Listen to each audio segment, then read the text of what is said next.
가을이 왔습니다. 원래는 가을이 얼마나 귀한지 우리가 다 느꼈습니다. 그 무더위가 9월이 됐어도 밤에 잠을 못 자도록 우리를 힘들게 했습니다. 이게 동남아와 똑같은 그런 계절로 가는 건 아닌가. 그런데 갑자기 이제 아침 저녁으로는 완벽한 가을이 되고 아마 이 주에는 아마 10도 이하로 떨어질 수 있는 환경으로 또 바뀌어지게 될 겁니다. 자연의 변동이 일어나고 이러면서 여러 가지 동식물들에게도 변화가 일어나게 되고 인간에게도 지금은 잘 모르지만 좋지 못한 여러 가지 문제들이 일어날 겁니다.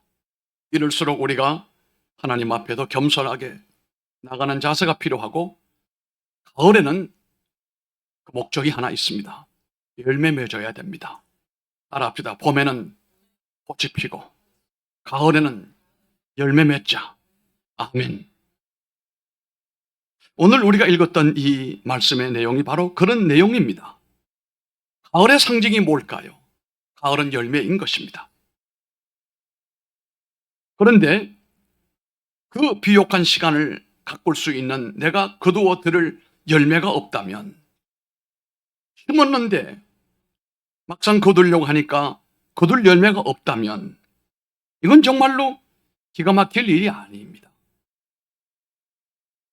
오늘 이 본문의 말씀은 오늘 우리들에게 열매 없는 무화과나무 비유 아니겠습니까? 열매 없는 무화과나무 비유 이렇게 시작을 합니다. 6절에 보면 이에 비유로 말씀하시되 비유예요. 그렇다는 얘기가 아니고 이걸 보면서 사람들에게 깨우치려고 하는 겁니다. 비유예요. 한 사람이 포도원에 무화과나무를 심은 것이 있더니 와서 그 열매를 구하여서는 얻지 못했다. 아주 불행한 일입니다. 꽃 좀 피고 다 했는데 가을을 기대했는데 막상 가보니까 열매가 어때요? 없어요. 얻지를 못했대요. 열매를 얻지 못한 무화과나무 비유다. 이렇게 우리가 제목을 붙일 수 있어요. 그런데 오늘 여러분 가지고 있는 주보 가운데 보면 제목이 뭐라고 그랬습니까?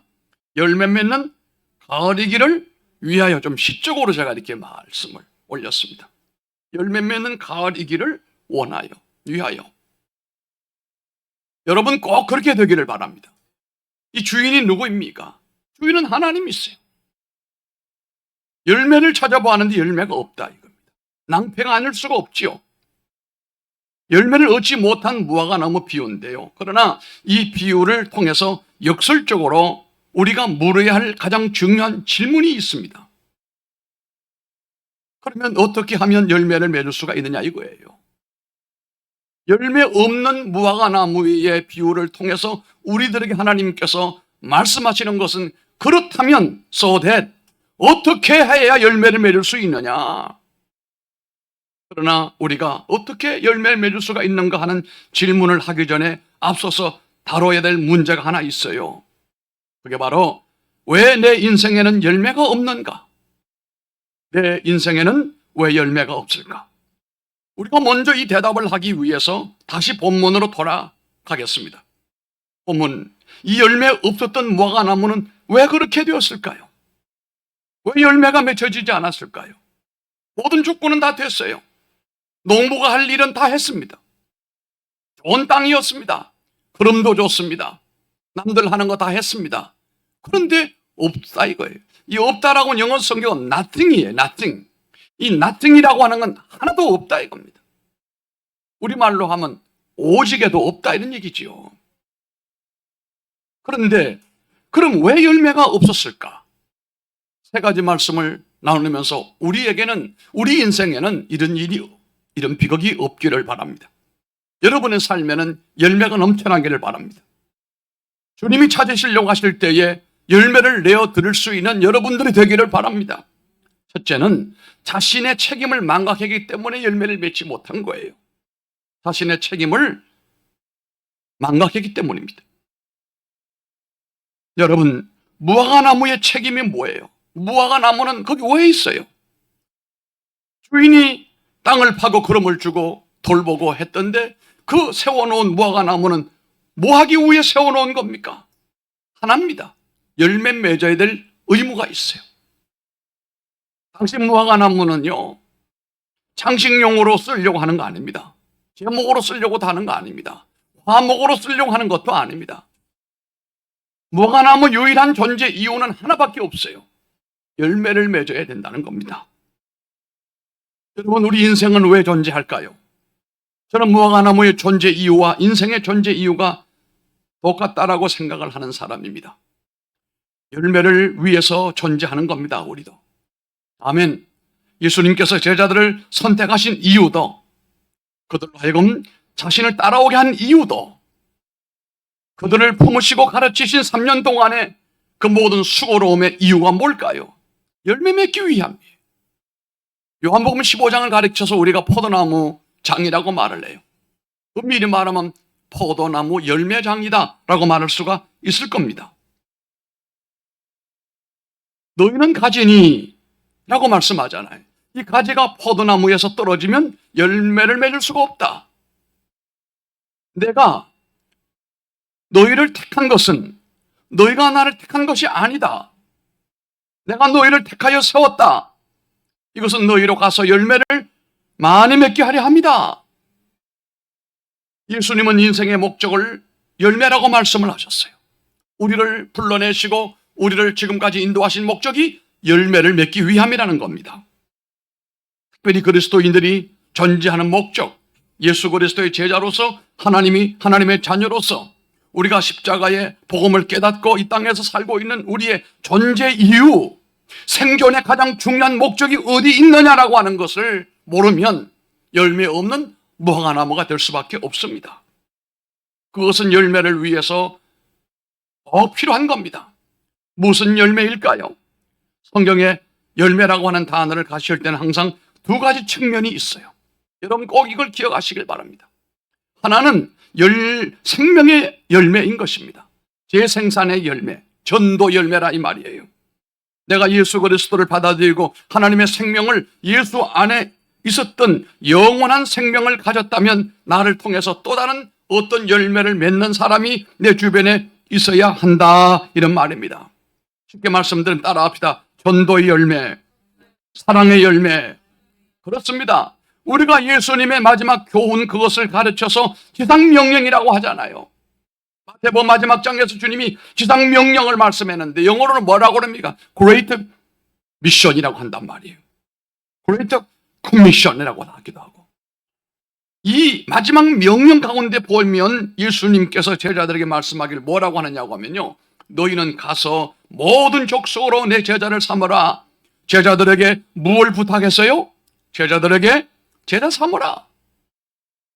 내가 예수 믿고 구원받았다면, 하나님의 자녀가 되었다고 한다면, 그리스도의 제자가 되었다면, 예수 믿는 것이 이렇게 좋고 아름답고 풍성하고 내 삶의 목적과 의미와 초점을 줄 수가 있다고 한다면 이 생명을 어떻게 나 혼자 간직할 수가 있겠느냐 이거예요. 사람에게 전도할 수밖에 없잖아요. 우리가 신앙생활의 열매, 인생의 열매인데 내가 교회당 드나든 횟수가 얼마나 되었느냐라고 하는 것은 하나도 중요한 게 아니에요. 당신을 통해서 예수 믿게 된 사람들이 몇 명이 될까? 이게 전도 열매요, 생명의 열매라고 하는 것입니다. 최소한 나를 통해서 우리 가족들이, 내 자녀들이라도, 내 친한 친구라도 나를 통해서 그 생명의 열매가 맺혀져야 되는 것이다 이 말입니다. 우리는 자신에게 물어야 됩니다. 나를 통해서 예수 믿고 구원받고 새로워진 인생이 어디에 있느냐 이 말이에요. 오늘 주님이 찾으시는 열매는 바로 그 열매다 이 말입니다. 전도의 열매, 바로 이것이 오늘 주님이 찾으신 열매이고, 또 한 가지 열매가 있어요. 두 가지라고 그랬어요. 성경의 열매라는 단어를 다룰 때 늘상적으로 강조하는 것은 바로 인격의 열매인 것입니다. 인격의 열매. 인격의 열매. 자, 우리가 잘 아는 성령의 열매다 이 말이에요. 뭡니까? 사랑과 희락과 화평과 오래 참음과 자비와 양성과 충성과 온유와 철저다. 모두 몇 개입니까? 할렐루야. 이게 갈라디아 5장 22절에 있는 말씀이에요. 그 열매라는 단어는 복수가 아니에요. 단수예요. 이 헬라의 원어를 보면 다 단수예요. 성령의 한 열매는 한 인격을 지향하고 있는 것인데 그 한 인격은 누구의 인격일까요? 이것은 바로 예수님의 인격이에요.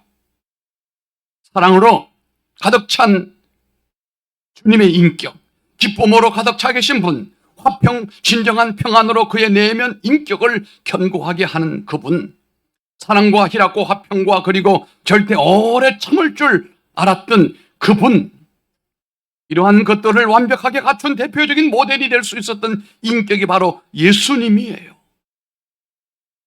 그러니까 열매를 맺는다라고 하는 것은 내가 그것도 신앙생활에 연륜이 얼마나 되느냐라고 하는 건 중요한 게 아닙니다.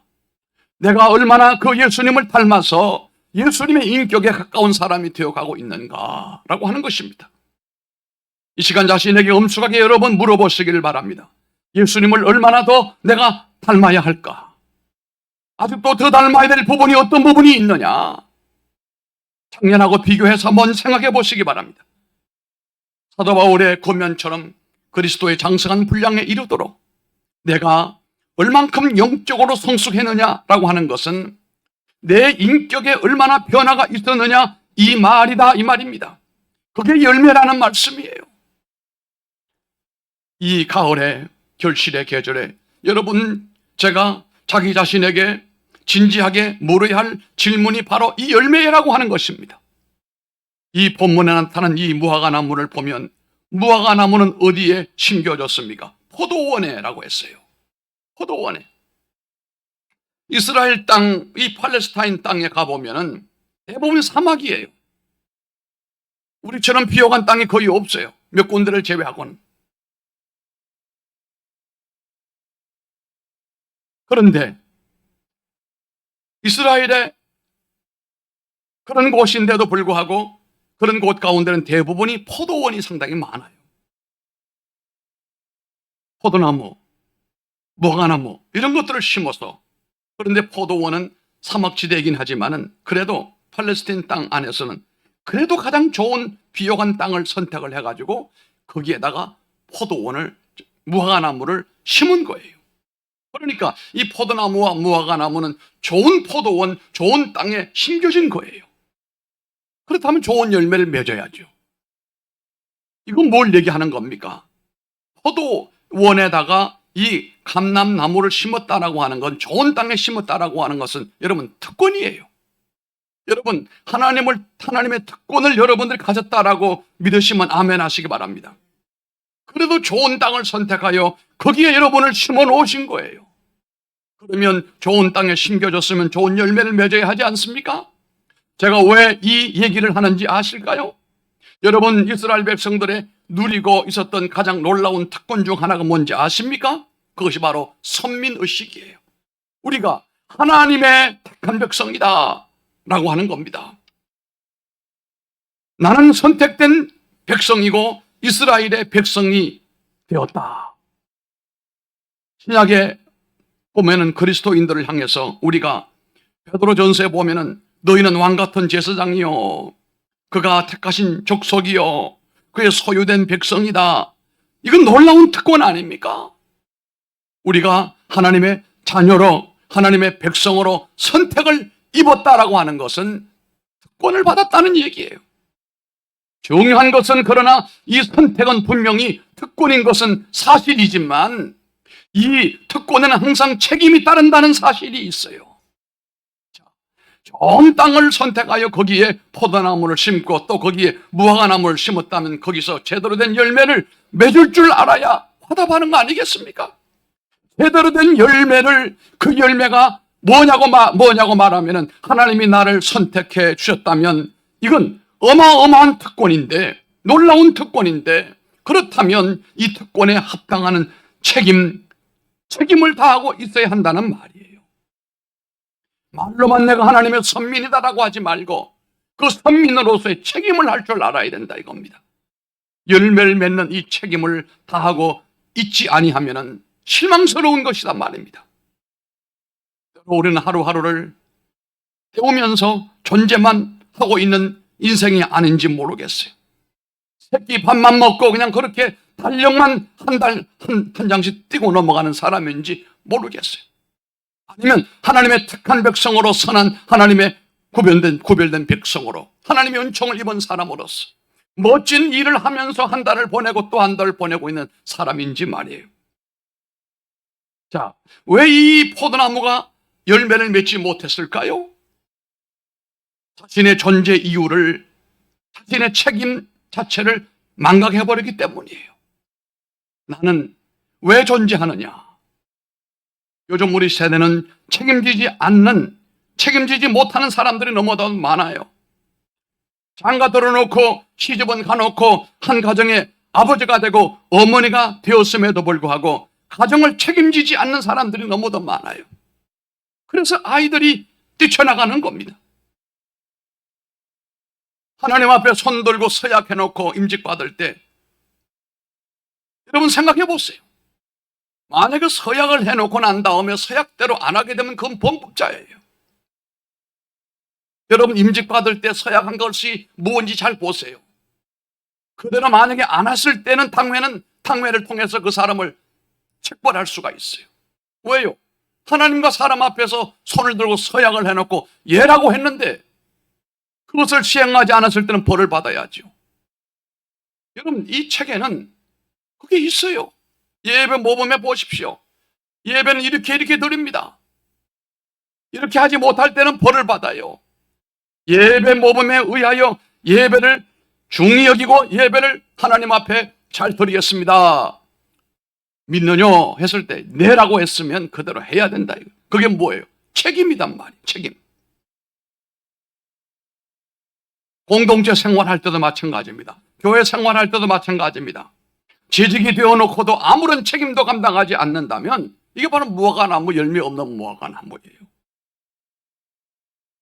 결혼을 했는데 자녀들에게 대한 의무도 감당하지 못하고 자녀들을 돌보지 아니하면 이 사람은 무화과, 열매 없는 무화과나무예요. 하나님이 기업을 주시고 사업을 시작했는데 아무런 열매도 없는 거예요. 현대인들이 대교회를 상당히 좋아해요. 여러분들은 어찌 보면 바보인지도 몰라요. 아니면 하나님의 특별한 은총을 받은 분인지도 모르겠어요. 왜요? 대교회가 아니니까. 수천 명, 수만 명 모이는 교회를 현대인들은 너무도 좋아합니다. 그 이유 가운데 하나가 뭔지 알아요? 책임을 안 져도 되니까. 작은 교회 가면 책임이 많아요. 송교사님 그렇죠? 책임이 많아요. 그러나 큰 교회 가게 되면 책임 같은 거 없어요. 많은 사람들 속에 섞여 있다가 군중이죠. 누가 나를 의식할 필요가 없으니까요. 거기 잘난 사람 많이 있고 대단한 사람 많이 있는데 그들 다 하니까요. 그냥 왔다가 조용히 사라지면 나도 만족스럽고 좋다 이거예요. 좋은 시설이나 좋은 여건이나 좋은 음량이나 모든 것은 너무도 완벽하니까요. 대형 교회는 가보면 헌금에도 관심을 안 기울여요. 돈이 너무도 많아요. 헌금 안 해도 되고 해도 되고 자유로워요. 한마디로 말하면 책임을 지지 않는 교인들, 이거 다 무화과나무 열매 없는 사람들. 아무리 그런 사람들이 많이 모이는 교회도 열매 없는 사람들. 뭐가 없어요? 책임이 없는 사람이단 말이에요. 나는 열매를 맺어야 해. 나는 열매로 하나님 앞에 부르심에 대한 화답을 하리라. 나를 택하신 우리 하나님 앞에 내가 열매로 보답하리라. 이런 신앙이 있어야 된다 이거예요. 두 번째는 왜 열매를 맺지 못했을까? 자신의 상태를 망각하며 살았기 때문이에요. 자신의 상태를 망각하고 살고 있기 때문이었어요. 이것이 뭔지 아십니까? 무관심이에요. 자신에 대한 무관심이에요. 때로 저는 열매가 없다는 것에 관하여 이 시대를 살고 있는 그리스도인이 얼마나 고민이나 하는지, 열매가 없음에도 불구하고 괴로워하지 아니하고 놀라지 않는다 이 말이에요. 이 본문을 보시면 아주 흥미있는 말씀을 예수님이 하십니다. 7절이에요. 여러분 7절 한번 다 찾아보십시오. 같이 읽겠습니다. 시작. 내가 3년을 와서 이 무화과 나무에 어찌 못하나 찍어버리라. 어찌 땅만 버리게 하겠느냐. 어찌하여 땅만 버리게 하겠느냐. 이런 말씀을 하시는 거예요. 열매 맺지 못한 나무를 찍어내는 이유 가운데 땅을 버린다 이거예요. 참 희한한 말씀이잖아요. 열매를 못 맺으면 못 맺은 나무를 책벌하고 자르면 될 텐데 자르는 이유가 뭘 버린대요? 땅을 버린다 이 말이에요. 이 말씀을 가지고 몸부림을 쳐봐요. 그 비밀이 뭘까? 이 포도나무가 땅만 버린다. 열매를 맺지 못하는 것이 땅만 버린다는 것이 무슨 말씀일까? 목회하는 많은 목사님들의 공통된 고민이 있어요. 그 뭐냐 하면요, 오랜 세월이 지났는데도 열매 맺지 못하는 교인들. 교회의 연륜은 굉장히 깊은데 길었는데 내 삶 속에 뚜렷한 변화의 어떤 열매가 없어요. 열매가 없는 사람들, 이런 사람들은 뭐 그렇다고 해서 이런 변명을 할지 몰라요. 그렇다고 내가 뭐 교회에서 말씀 부린 적이 있나요? 내가 뭐 다른 사람을 해끼친 것이 있나요? 그러나 전혀 책임 없는 신앙생활을 하는 어떤 재직의 모습을 보았을 때 주변 사람들이 착각을 하는 거예요. 아, 집사 재직은 저러면 되는구나. 권사 저 정도면 되는구나. 장로 저러면 나도 되겠구나. 이게 땅 버리는 거예요. 주변 사람들 망치는 거예요. 아, 장로님, 장로가 되려면 저렇게 하셔야 되는구나. 나도 저렇게 노력을 해야지. 이게 열매가 있는 거예요. 권사님, 저 정도 권사하면 나도 하겠다. 나도 얼마든지 저 정도는 할 수가 있다. 이게 땅 버리는 거예요. 사람 버리는 거예요. 자기는 다른 사람에게 해를 끼친 적이 없다고 말할지 모르지만 그게 해 끼치는 거예요. 여러분, 우리의 존재는 긍정적이든 부정적이든 적극적이든 소극적이든 우리는 끊임없이 사람들에게 영향을 끼치고 산다는 걸 알아야 돼요. 여러분 신앙생활하고 교회에 앉아 계시지만 여러분들도 주변에 있는 사람들에게 뭔가 영향을 끼치고 있다는 사실이에요. 초대 그리스도인들의 영향력이 대단했지요. 그 1세기 기간 동안에 그리스도인들이 끼쳤던 놀라운 영향력, 숫자는 현대보다 훨씬 미미하지만 그 파장은 엄청 컸습니다. 이 무서운 영향력을 나타내는 단어 중에 우리가 사도행전 가운데 찾아보는 것이 있어요. 그것이 뭐냐고 하면 그리스도인들의 별명이에요. 연병이다 이거예요. 연병. 연병, 우리가 어렸을 때 연병이라고 그랬죠. 연병. 이 전염병 중에 무서운 병입니다. 이게. 그리스도인들에게 전염병이라고 하는 별명이 붙었는데 이건 뭘까요? 그 그리스도의 전파력이, 파장이, 영향력이 얼마나 빨리 확산되는지. 한 사람이 예수를 믿으면 그 주변 사람이 금방 다 예수 믿게 되어지게 된다. 마치 연병이 확산되는 것과 같다 라고 했다는 거예요. 그래서 그리스도인들을 무서워했다는 사실입니다. 또 사도행전에 보게 되면은 그리스도인들에게 붙여진 별명이 또 하나가 있어요. 그게 바로 천하를 어지럽히는 사람들이다. 바울이 복음을 전하러 가면은 그 지역의 사람이 천하를 어지럽히는 사람이 우리 도시에 왔다 라고 말했어요. 이게 데살로니가 사람들이 했던 말이에요.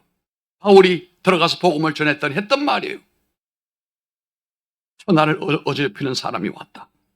세상을 완전히 이 사람들 오게 되면 뒤집어 버린다. 확 뒤집어 버린다. 무당들도 굿쟁이들도 다 쫓아버리고 병전자도 살려버리고 그동안에 어떤 자신들이 보는 사회 구조가 완전히 뒤집어 버린다. 뒤집어 버린다. 뒤집어 버린다. 할렐루야. 이게 여러분 열매라고 하는 것입니다. 여러분 영향을 가져야 됩니다. 여러분 가정에서도, 여러분의 기업에도, 여러분 사업에도 영향력을 가지고 있어야 돼요. 그게 아멘 하세요. 그것이 긍정적이든 부정적이든 내가 주변의 사람들에게 어떤 영향력을 끼치고 있느냐. 나는 땅만 버리는 사람이 아닐까. 왜냐하면 이 무화과 나무가 열매를 맺지 못했다면 다른 나무에게도 필요한 수분마저 다 빼앗아 버리니까. 그 그 광물질의 자양분들을 내가 다 빨아먹으니까 열매를 맺지 못하면서 주변에 있는 나무들이 먹어야 될 영양가를 다 먹고 있다는 겁니다. 차라리 다른 사람에게 가면 좋을 텐데, 이런 종류의 교인들을 향해서 예수님께서 정확히 하시는 말씀이 바로 바리새인들에게 하신 말씀이에요. 너도 천국 가지 못하면서 다른 사람들도 못 가게 한다. 이게 바로 한마디로 말하게 되면 땅을 버리는 거예요. 한 크리스천 사회학자가 이런 말을 한 것을 기억해요. 요즘 현대 교회를 다니는 사람들 95%는 벤치워머라고 하는 건 의자를 따뜻하게 데워주는 사람이란 말이에요. 앉았다 가는 사람들 때 벤치워머. 교회에 기여하는 것은 거의 없고 예배당 와서 말씀만 먹고 돌아가는 사람이다. 10% 의자만 따뜻하게 만들어주고 가는 사람이다. 이게 참 기가 막힌 벤치워머라고 하는 단어, 기가 막힌다 이거예요. 여러분 교회에 왔다가 설교도 그냥 돌아가는 사람이라면 여러분이 따라합니다. 벤치 워머다. 그러나 우리가 설교를 듣고 은혜를 받아가지고 이것을 가지고 변화를 일으키고 파장을 일으키고 주변에 영향을 일으키고 이렇게 환경을 바꾸어 놓을 수 있는 사람이라고 한다면 여러분들은 열매를 맺고 있는 사람들이다, 이 말씀이에요. 문제는 열매를 맺지 못하는 자신의 상태를, 이게 어제 오늘 일이 아니에요. 처음부터 문제가 있었던 거예요. 열매를 맺지 못한 것은 나중의 일이 아니고 그 열매 맺기 전부터 다른 사람은 몰라도 자신은 이미 알고 있어요. 아, 이러면 열매 못 맺는다. 이러면 열매도 못 맺는다. 그럼에도 불구하고 그 상태를 방치해버리고 내던져버리고 말았던 거예요. 본인이 이것을 안타까워 여기어서 주 앞에 무릎을 꿇고 주여, 내가 열매 없는 인생을 살고 있습니다. 빈수레만 돌리고 있는 사람입니다. 하나님 어떻게 하면 좋습니까? 나를 불쌍히 보셔서 내게도 열매가 맺을 수 있도록 나를 축복해 주시기를 원합니다. 쉽게 말하면 결혼은 했는데 자식이 없어요. 목장을 하는데 가축을 키우는데 새끼를 못 낳는 거예요. 불임증이에요 이게. 나무를 심었는데 유시수를 심었는데 열매가 안 맺히는 거예요 이게. 큰일 아닙니까? 이와 같은 충격적인 사실에 접하여 하나님 앞에 무릎을 꿇고 이 상황을 놓고 기도하며 회개하며 부르짖어서 물이 변하여 포도주가 되는 것처럼 잉태하지 못한 여인의 태를 열어서 자식을 출산하게 하신 하나님께서, 능치 못함이 없는 하나님께서 God is able, 하나님은 할 수 있음을 내가 믿습니다. 하오니 주여 여기에 열매를 주시기를 원합니다 라고 기도해야 된다 이 말씀이에요. 그릇만 잔뜩 먹고 땅만 버리고 주변에 있는 사람들도 버리고 다 망쳐버리는 거예요. 교회에 장로님, 권사님들 수준이 높아야 됩니다. 그렇다고 해서 무슨 고급집에 다니라는 말이 아니에요. 신앙 수준이 점점 더 높아져 가야 됩니다. 하나님에 대한 신앙 인격도 점점 고차원적으로 발전돼 가야 됩니다. 아멘해요, 아멘해요. 그래야 주변 사람들이 따라가고 그걸 본받게 되고 비슷하게 따라가는 거예요. 이거 신앙생활이 아니요, 앞장서서 하는 신앙생활이. 그 사람은 빨리 그만둬야 되는 거예요. 그렇게 해서는 안 돼. 왜? 다른 사람이 이상한 영향을 받으니까 안 된다 이 말이에요. 그게 너도 살고 주변도 사는 길이에요. 그게 회개예요. 그러나 우리 주변에는 훌륭한 분들이 많아요. 격이 있는 분들이 있다 이 말이에요.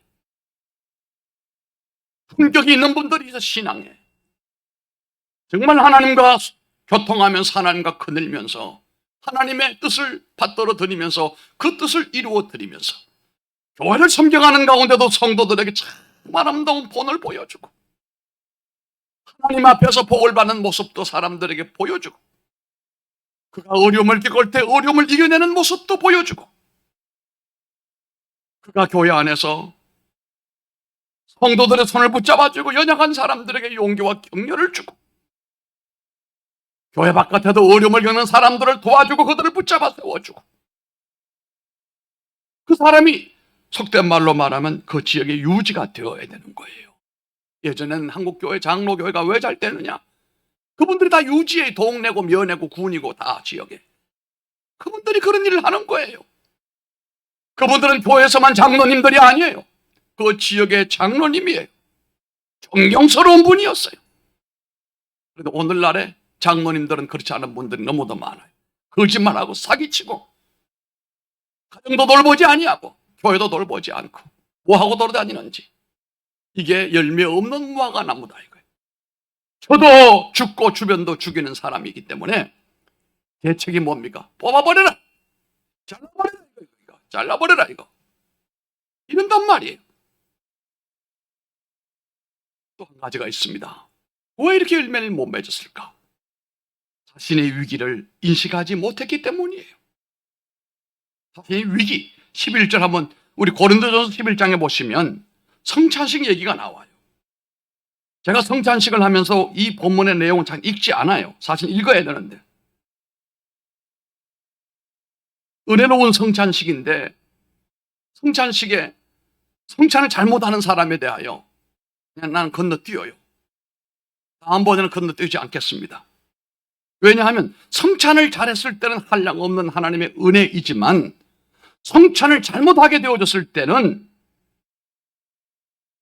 다시 말하면 주님과 나 사이에 그 관계를, 교제를 소홀히 하는 그리스도인들에게는 그 구원의 은총, 십자가의 보혈의 은총을 감격하지 못하고 그 은혜에 동성하지 못하는 사람들, 하나님의 징계가 따라온다고 그랬어요. 그 징계는 그 스텝을 보게 되면 3스텝으로 되어 있어요. 3단계로. 너희가 이런 이유 때문에 너희들 중에 약한 자들과 1단계예요. 2단계 병든 자들과 2단계예요. 3단계 잠자는 자가 적지 않도다 그랬습니다. 이게 고린도 전서 11장에 나오는 성찬에 관계된 하나님의 관계된 말씀이에요. 3가지 단어가 나와요. 첫째, 약한 자. 둘째, 병든 자. 셋째, 잠자는 자. 다시 말하면 하나님 관계를 제대로 하지 못하고 십자가의 그 은총을 마음껏 누리지 못하고 하나님의 은혜로부터 떨어져 있는 사람에게 하나님이 첫 번째 방법은 채찍을 때려서 이 말이에요. 그걸 깨워 일으키고 그 사람을 정신 차리게 만들어 가신다 이 말입니다. 첫 번째 사용할 수 있는 방법이 뭐예요? 약하게 하는 거다. 그래서 갑자기 약해지면 우리가 다른 사람 보고 정죄를 해서는 안 돼요. 자기 자신의 삶을 돌아보고 나서는 내가 약해질 때 혹시 하나님의 어떤 징계가 내게 없는가? 정신을 차려야 됩니다. 정신을 차려야 됩니다. 그리고 깨달아야 됩니다. 그러면 그것이 변하여 은혜가 되어요. 깨닫지를 못하죠? 두 번째 스텝으로 가요. 두 번째가 뭡니까? 약해져도 깨닫지 못할 때 그러면 어떡합니까? 덜어눕게 만든다. 덜어눕게 만든다. 다시 말하면 병들어 눕게 만든다. 하나님의 은혜를 저버리고 사명 감당하지 못하면 두 번째 단계는 병들게 해서 눕게 만들어버리겠다는 거예요. 그런데 누워서도 깨닫지 못하면 어떻게 해요? 3단계예요. 뭐예요? 잠재워버리겠다 이 말이에요. 육체적 죽음이라 이 말이에요. 죽게 만들어버리겠다. 너 책임을 다하지 못하는 존재 이유를 알지 못하고 깨닫지 못하면 이 무화과 나무를 찍어버리겠다 이 말이에요. 그 얘기 아닙니까? 찍어버리겠다. 이거 불신자에게 하는 말이 아니에요. 처음 예수 믿는 사람에게 하는 말이 아니에요. 나무가 돼서 열매 맺을 정도의 큰 나무를 얘기하는 겁니다. 내가 찍어버리리라. 이 찍어버리다. 언제까지 우리의 신앙생활은 그런 타성에 젖은 무책임과 무관심하고 그리고 무감각한 그런 삶을 계속해야 될까요? 어느 날 갑자기 내 인생을 결산을 해야 될 때가 온다고 한다면 얼마나 충격적이겠어요. 히스기야 왕에게 하나님께서 말씀했습니다. 너 죽을 준비를 해라. 너 죽어야 된다. 히스기야는 주님 앞에 눈물로 기도하는 광경을 우리가 알고 있습니다. 이건 히스기야에게만 오는 게 아니에요. 누구에게나 올 수 있어요. 회개하지 아니하면 뽑혀버립니다. 오늘 이 주님이 이 엄숙한 경고 앞에서 인생의 결실을 생각하는, 추수를 생각하는, 고도드림을 생각하는 계절에 저와 여러분들은 무엇을 결실할 수가 있어야 할까요? 이 가을이 열매 맺는 계절이기를 위하여 저는 이 세 가지를 생각하면 좋겠어요. 우리의 책임. 아멘. 우리의 책임. 따라합시다. 우리의 책임. 나는 무엇 때문에 살고 있느냐, 이 책임 말이에요. 두 번째는요, 내 상태예요. 내 상태가 어떠냐? 현재 나의 삶의 상태가 어떤 자리에 있느냐 이거예요. 열매를 맺어가고 있느냐? 열매가 안 되고 있느냐? 상태를. 그다음 세 번째는 내 앞에 언제라도 찾아올 수 있는 마지막 기회. 그 기회 앞에 우리가 준비를 해야 된단 말이에요. 오늘 이 열매 맺지 못한 나무에게 주인이 어느 날 갑자기 왔어요. 마지막 부분에 보시면 이 비유에서 이 과원지기는 이렇게 호소합니다. 주인 앞에 청지기의 책임을 지고 있었던 과원지기의 열매를 맺지 못하는 무화과 나무 앞에서 찍어버리겠다고 하시는 주님의 말씀 앞에서 8절에 어떻게 말합니까? 8절에 한번 다 같이 읽어봅니다. 8절입니다. 금년에도 시작.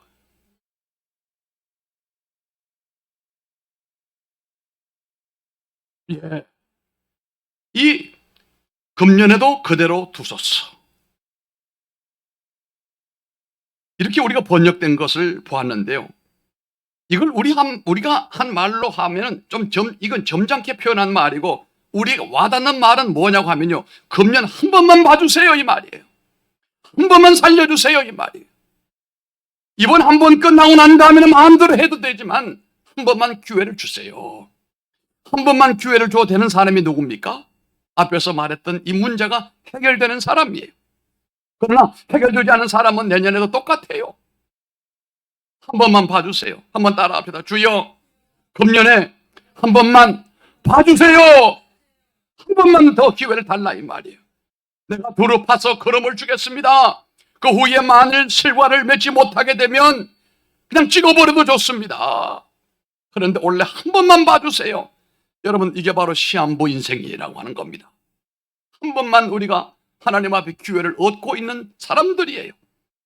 물론 주인이 어떻게 대답했는지는 이 비유에 나오지 않아요. 과원지기가 간절히 했던 말만 나온다 이 말이에요. 여러분, 오늘 우리는 아직도 살아있어요. 살아있어요. 뽑히지 않았어요. 아직도 삶의 기회가 계속되고 있는 이유가 뭘까요? 우리가 마음속에서 이렇게 호소하고 있는지 몰라요. 주님, 금년 한 번만 더 기회를 주세요.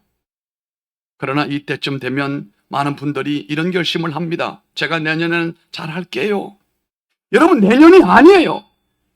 사람들은 1월 1일 날 좋아해요. 여기 여러분들이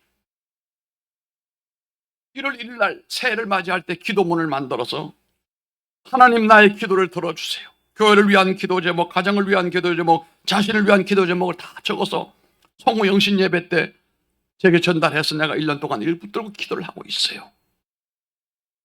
그 사람들의 생각은 1월 1일 되면은 내가 그때 잘하겠습니다. 그 거짓말이에요. 그건 거짓말이에요. 1월 1일부터 잘하는 사람 거짓말이에요. 언제부터 해야 돼요? 지금부터 해야 돼요. 늦었지만 지금부터 해야 된다 이 말이에요. 이게 참 우리 가운데 젊은 청년들, 젊은 분들은요, 하나님의 은혜로 복을 받고 뻗어나가야 될 청청한 사람들인데 이거 미적대면서 신앙생활 하는 것이 열매 맺을 가능이 없어요. 그런데도 불구하고 그 나무를 계속 키우고 있다. 이거 얼마나 불행한 일이냐 이 말이에요. 지금부터 바꿔야 돼요. 어떻게 해요? 열매 맺는 나무로 바꿔야 돼요. 구체적인 열매를 향한 내 인생의 노력을 지금부터 시작을 해야 된다 이 말입니다. 주님의 엄숙한 이 명령 앞에서 어느 날 우리가 서야 되는데 하나님이 나를 불러가실 텐데 그때 어리둥절하여 정신 차리지 못하는 사람이 되지 말고, 오늘 우리가 각성을 하면서 내게 주신 사명을, 내게 부탁하신 주님의 그 분부하심을 붙들고 열매로 화답하는 여러분들 되기를 바랍니다. 아멘입니까? 기도하겠습니다. 자리에서 모두 일어서시기 바랍니다.